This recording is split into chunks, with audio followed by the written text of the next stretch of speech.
আসসালামু আলাইকুম। আমি হচ্ছে সুসং দুর্গাপুরের কন্যা। আর আমার সাথে আছে হচ্ছে আমার বেস্টু। আর আমরা ঠিক এই মুহূর্তে আছি আমাদের দুর্গাপুরের উপজেলার এই যে ব্রিজ আছে এই ব্রিজের উপরে। আর এই ব্রিজের নাম হচ্ছে আত্রাখালী ব্রিজ। আর এই ব্রিজটা কিন্তু খুবই সুন্দর একটা জায়গায় অবস্থিত।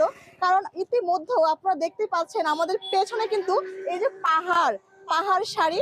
আর এগুলো কিন্তু সব হচ্ছে ভারতের মেঘালয়ের পাহাড় এবং আমাদের দুর্গাপুরের বিজয়পুরের চীনামাটির বেশ কিছু পাহাড়। তো বান্ধবী, আমরা এখন কোথায় যাচ্ছি?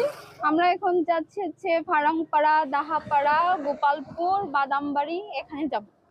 তো আমার বান্ধবী যে নামগুলো বলছে এখানে হচ্ছে 99% হচ্ছে গারো আদিবাসীরা বসবাস করে, হাজং আদিবাসীরা বসবাস করে। আচ্ছা, বাঙালি কি আছে এখানে? হ্যাঁ, ওখানে সবাই একসাথে মিলেমিশে থাকে। হ্যাঁ, ওখানে হচ্ছে গারো আদিবাসী, হাজং আদিবাসীদের পাশাপাশি কিন্তু হচ্ছে বাঙালিরাও আছে।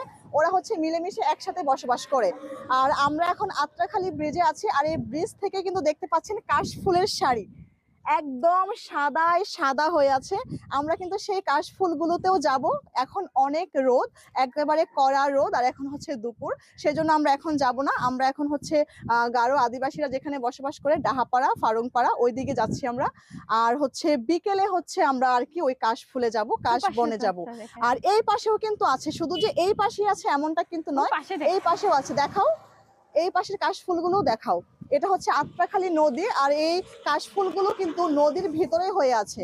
যে কাশফুলগুলো আপনারা দেখছেন এগুলো কিন্তু নদীর ভেতরের কাশফুল। আর আমাদের সুসং দুর্গাপুর কিন্তু অনেক সুন্দর।